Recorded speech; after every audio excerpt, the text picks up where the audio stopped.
আসসালামু আলাইকুম। সবাইকে স্বাগত জানাচ্ছি আমি নাইম ফাথম মুবিন। শুরুতে সংবাদ শিরোনাম। বাংলাদেশের সর্বশেষ গুরুত্বপূর্ণ আপডেট সংবাদে আপনাকে স্বাগত। শুরুতেই সংবাদ শিরোনাম, পরে বিস্তারিত।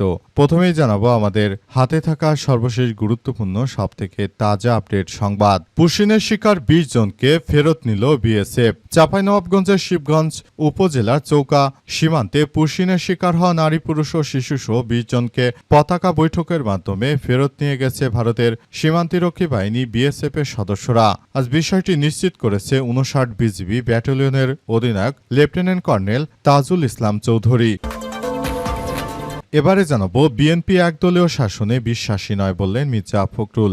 বিএনপির মহাসচিব মির্জা ফখরুল ইসলাম আলমগীর বলেছেন যে বিএনপি কখনোই একদলীয় শাসন ব্যবস্থায় বিশ্বাস করে না।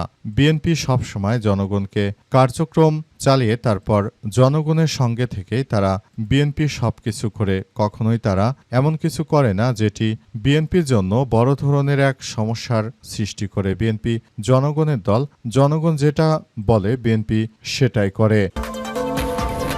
এদিকে বেনজিরকে ফেরাতে দুবাইয়ে ১৪৪ পৃষ্ঠার নথি পাঠানো হয়েছে বললেন স্বরাষ্ট্রমন্ত্রী। দুবাই গ্রেপ্তার শেখ হাসিনার সময়ে সাবেক পুলিশ মহাপরিদর্শক আইজিপি বেনজির আহমেদকে দেশে ফিরে এনে বিচারের মুখোমুখি করতে আনুষ্ঠানিক প্রত্যর্পণ আবেদন পাঠিয়েছে বাংলাদেশ সরকার। স্বরাষ্ট্রমন্ত্রী সালাউদ্দিন আহমেদ জানিয়েছেন, মামলার এজেহারে অভিযোগপত্র সহ ১৪৪ পৃষ্ঠার নথিপত্র ইতিমধ্যেই সংযুক্ত আরব আমিরাতে পাঠানো হয়েছে। এরপর জানাবো, নারীকে আপনি কি সেই মাল বলা ওসি এনামুল প্রত্যাহার। নারীবাদীকে আপনি কি সেই মাল বলা বরগুনার পাথরঘাটা থানার officers in-charge OC Mohammad Enamul হককে বর্তমান কর্মস্থল থেকে প্রত্যাহার করে বরগুনা পুলিশ সুপারের কার্যালয়ে সংযুক্ত করা হয়েছে। তার বিরুদ্ধে মামলা গ্রহণে গড়িমসি, ভুক্তভোগীদের সঙ্গে খারাপ আচরণ সহ বিভিন্ন অভিযোগের মধ্যে এই আদেশ জারি করা হয়েছে। এবং সর্বশেষ জানাবো, ছাগল উদ্ধারে গিয়ে প্রাণ গেল ৪ জনের। টাঙ্গাইলের মধুপুর উপজেলার টেলকি এলাকায় পরিত্যক্ত টয়লেটের গর্তে পড়ে যায় একটি ছাগল। উদ্ধার করতে গিয়ে ৪ জনের মৃত্যু হয়েছে। আজ ৮:৩০টার দিকে উপজেলার টেকলি এলাকায় দুর্ঘটনা ঘটে। ঘটনার সত্যতা নিশ্চিত করেছেন মধুপুর থানার ভারপ্রাপ্ত কর্মকর্তা ওসি একেএম ফজলুল হক। তিনি জানান যে একটি ছাগল পরিত্যক্ত টয়লেটের গর্তে পড়ে গেলে সেটিকে উদ্ধার করতে প্রথমে একজন গর্তে নামেন, পরে তাকে উদ্ধার করতে গিয়ে পর্যায়ক্রমে আরও কয়েকজন গর্তে প্রবেশ করে এক পর্যায়ে বিষাক্ত গ্যাসে আক্রান্ত হয়ে গর্তের ভেতরে ৪ জনের মৃত্যু হয়েছে। প্রিয় দর্শক, এতক্ষণ শুনছিলেন সংবাদ শিরোনাম, এবারে বিস্তারিত। তবে তার আগে বন্ধুরা অনুরোধ থাকবে, এই সংবাদটিতে একটি লাইক দিন। এই চ্যানেলে আপনি নতুন হয়ে থাকলে আমাদের সংবাদটি দেখতে দেখতে চ্যানেলটি সাবস্ক্রাইব করে রাখুন। কমেন্ট করে বন্ধুরা আপনার মূল্যবান মতামত জানিয়ে দিন আপনি বিশ্বের কোন দেশ থেকে বা বাংলাদেশের কোন স্থান থেকে আমাদের সংবাদটি দেখছেন এবং শুনছেন। আর বন্ধুরা, সংবাদটি আপনার সোশ্যাল মিডিয়া ফেসবুকে শেয়ার করে বন্ধুদেরও দেখার সুযোগ করে দিন। গাজা যুদ্ধে আপনি যদি নিরীহ ফিলিস্তিনিদের ভালোবেসে থাকেন বন্ধুরা, কমেন্টে ইয়েস লিখে পুরো বিশ্ববাসীকে আমাদের এই তাজা আপডেটটি দেখার সুযোগ করে দিন। এবারে বিস্তারিত। নারীকে আপনি সেই মাল বলা ওসি এনামুল প্রত্যাহার। নারীবাদীকে আপনি কি সেই মাল বলা বরগুনার পাথরঘাটা থানার officer in-charge OC Mohammad Enamul হককে বর্তমান কর্মস্থল থেকে প্রত্যাহার করে বরগুনা পুলিশ সুপারের কার্যালয়ে সংযুক্ত করা হয়েছে। তার বিরুদ্ধে মামলা গ্রহণের গড়িমসি, ভুক্তভোগীদের সঙ্গে অসৌজন্যমূলক আচরণ এবং সরকারি নম্বরে যোগাযোগ না করার অভিযোগের মধ্যে আদেশ জারি করা হয়েছে। আজ বরগুনা পুলিশ সুপার কার্যালয় থেকে অতিরিক্ত police super, crime and ops ও পুলিশ সুপার ভারপ্রাপ্ত FM ফয়সাল স্বাক্ষরিত এক অফিস আদেশে এই তথ্য জানানো হয়েছে। আদেশে বলা হয়েছে, পরবর্তী নির্দেশ না দেওয়া পর্যন্ত জেলা কর্মরত নিরস্ত্র পুলিশ পরিদর্শক ওসি মোহাম্মদ এনামুল হককে প্রশাসনিক কারণে তার বর্তমান কর্মস্থল পাথরঘাটা থানা থেকে প্রত্যাহারপূর্বক পুলিশ সুপারের কার্যালয় বরগুনায় সংযুক্ত করা হয়েছে। বিষয়টি নিশ্চিত করেছে বরগুনা অতিরিক্ত পুলিশ সুপার পাথরঘাটা সার্কেলের মোহাম্মদ শাহেদ চৌধুরী। এর আগে পাথরঘাটায় এক নারী স্থানীয় এক বিএনপি নেতার বিরুদ্ধে মামলা করতে গেলে ওসির কাছে অপদস্থ হওয়ার অভিযোগ তোলেন। তার দাবি, মামলা গ্রহণের টালবাহানা করা হয়েছে, পাশাপাশি ন্যায় বিচার পেতে তিনি বিভিন্ন ধরনের হয়রানির শিকার হয়েছে। পাশাপাশি উক্ত ওসি ওই নারীকে বলেছে, আপনি কি সেই মাল যিনি বিএনপি নেতার বিরুদ্ধে এখানে অভিযোগ করতে এসেছেন?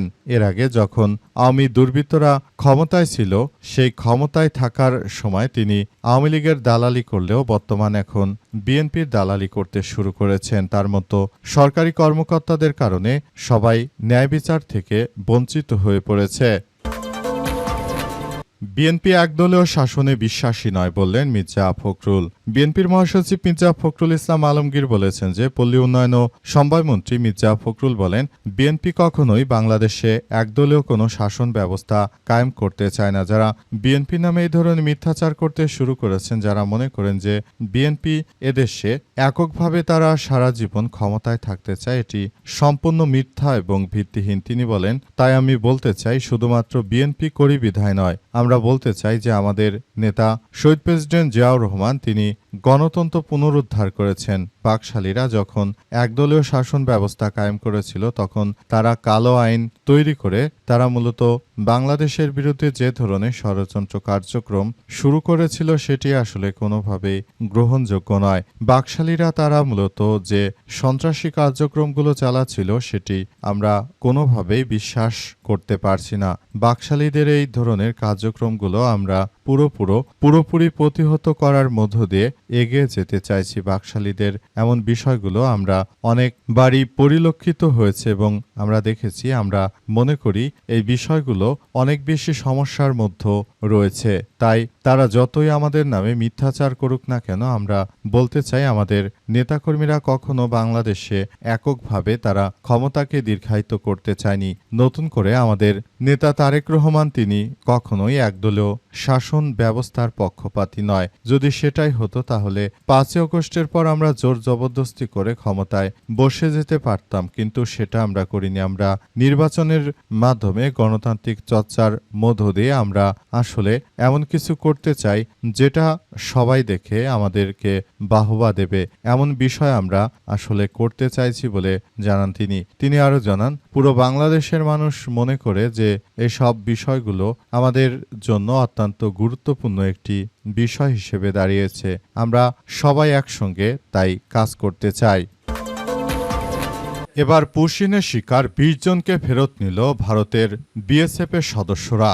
চাঁপাইনবাবগঞ্জের শিবগঞ্জ উপজেলার চৌকা সীমান্তে পুশিনের শিকার হওয়া নারী পুরুষ শিশুসহ 20 জনকে পতাকা বৈঠকের মাধ্যমে ফেরত নিতে বাধ্য হয়েছে ভারতের বিএসএফ। আজ বিষয়টি নিশ্চিত করেছে 59 বিজিবির ব্যাটালিয়ন অধিনায়ক লেফটেন্যান্ট কর্নেল তাজুল ইসলাম চৌধুরী। তিনি জানান যে আজ 12টার দিকে সীমান্ত পিলার 177/2S ও 178/S3 এর কাছে কোম্পানি কমান্ডার পর্যায়ে পৃথক দুটি পতাকা বৈঠক অনুষ্ঠিত হয়। বৈঠক শেষে বিএসএফ 20 জনকে ভারতের অভ্যন্তরে ফেরত নিয়েছে। তিনি আরও জানান যে ফেরত নেওয়া ব্যক্তিদের মধ্যে 11 জন নারী, 5 জন পুরুষ ও 4 জন শিশু রয়েছে। পতাকা বৈঠকের মাধ্যমে বিষয়টি সমাধান করা হয়েছে। বর্তমান সীমান্ত পরিস্থিতি শান্ত রয়েছে। সীমান্ত এলাকায় জড়ো হওয়া বাংলাদেশি নাগরিকদের সরিয়ে নেওয়া হয়েছে।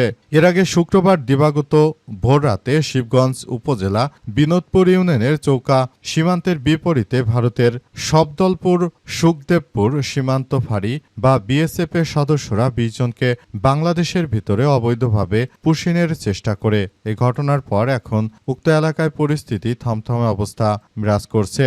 বিজিবি সদস্যরা জানিয়েছে যে ভারতের মদতপুষ্ট বিএসএফ এর সন্ত্রাসীরা তারা বাংলাদেশের অভ্যন্তরে তাদের নিজ দেশের নাগরিকদের ঠেলে দেওয়ার যে অপচেষ্টা করছে, সেজন্য আমাদের বিজিবি সদস্যরা পুরোপুরি প্রস্তুত। তারা যে কোনো মূল্যে এদের এই সন্ত্রাসী কার্যক্রমগুলোকে ধসিয়ে দিতে তারা পুরোপুরি প্রস্তুতি নিয়েছে এবং সেভাবেই কার্যক্রম চালিয়ে যাচ্ছে। আরও বলা হয়েছে যে এভাবে যদি চলতে থাকে, তাহলে ভবিষ্যতে এটি আমাদের সবার জন্য এক ভয়াবহ বিপর্যয়কর পরিস্থিতির মধ্যে ঠেলে দিতে পারে। তাই বিজিবির সদস্যরা তারা নিজ মাতৃভূমি রক্ষায় ভারতীয় আগ্রাসন রুখে দিতে তারা বদ্ধপরিকর এবং পুরোদমে সক্রিয় অবস্থায় মাঠে রয়েছে। ভারত থেকে থেকে যেসব ব্যক্তিদেরকে বাংলাদেশে পুশিনের চেষ্টা করা হচ্ছে তাদের প্রায় প্রতিটি পদক্ষেপকে আমাদের বিজিবির সদস্যরা তারা রুখে দিচ্ছে।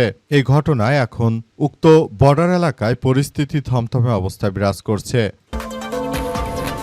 বেনজিরকে দেশে ফেরাতে দুবাইয়ে 144 পৃষ্ঠার নথি পাঠানো হয়েছে বললেন স্বরাষ্ট্রমন্ত্রী। দুবাইয়ে গ্রেপ্তার হওয়া পুলিশের সাবেক মহাপরিদর্শক আইজিপি বেনজির আহমেদকে দেশে ফিরে এনে বিচারের মুখোমুখি করতে আনুষ্ঠানিক প্রত্যর্পণ আবেদন পাঠিয়েছে বাংলাদেশ সরকার। স্বরাষ্ট্রমন্ত্রী সালাউদ্দিন আহমেদ জানিয়েছে যে মামলার এজাহার অভিযোগপত্র সহ 144 পৃষ্ঠার নথিপত্র ইতিমধ্যেই সংযুক্ত আরব আমিরাতে পাঠানো হয়েছে এবং যথাযথ আইনি প্রক্রিয়া শেষে তাকে দেশে ফেরত আনা হবে বলে আশা প্রকাশ করা হচ্ছে। আজ স্বরাষ্ট্রমন্ত্রী আইন মন্ত্রণালয় আইন শৃঙ্খলা ও সমসাময়িক পরিস্থিতি নিয়ে এক ব্রিফিংয়ে তিনি এসব কথা বলেছেন। স্বরাষ্ট্রমন্ত্রী বলেন, দুবাইয়ে আটকের পরপরই 144 পৃষ্ঠার মামলার নথিপত্র আরব আমিরাতে পাঠানো হয়েছে। যথাযথ প্রক্রিয়া অনুসরণ করে শীঘ্রই বেনজিরকে বাংলাদেশে পাঠানোর ব্যবস্থা করবে দেশটির সরকার, এমন আশাবাদ ব্যক্ত করেছেন তিনি আরও বলেন, বেনজির আহমেদের বিরুদ্ধে দেশে মোট 6টি মামলা চলমান রয়েছে, যার একটি সাক্ষ্যগ্রহণ পর্যায়ে রয়েছে, বাকিগুলো তদন্তাধীন। আগামীকাল এ বিষয়ে অগ্রগতি সম্পর্কে আনুষ্ঠানিকভাবে জানতে চাওয়া হবে। বন্দি প্রত্যর্পণ চুক্তি না থাকলেও মিউচুয়াল লিগ্যাল অ্যাসিস্ট রিকোয়েস্ট বা MLA এর মাধ্যমে ইতিমধ্যে সহযোগিতা চাওয়া হয়েছে। এবারে স্বরাষ্ট্র মন্ত্রণালয়ের আগের চেয়ে যে কোনো মন্ত্রণালয়ের তুলনায় ভিন্নভাবে কাজ করছে বলে স্বরাষ্ট্র মন্ত্রণালয়ের পক্ষ থেকে নিশ্চিত করা হয়েছে এবং বলা হয়েছে অতীতের যে কোনো সময়ের থেকে বর্তমান সরকার যথাযথভাবে দায়িত্বশীলভাবে কার্যক্রম চালাচ্ছে। তাই আপনারা কেউ যদি মনে করেন যে সরকারের হাত থেকে বেঁচে যাবেন, সেটি কোনোভাবেই আসলে গ্রহণযোগ্য নয়। সরকার বাঁচতে দেবে না।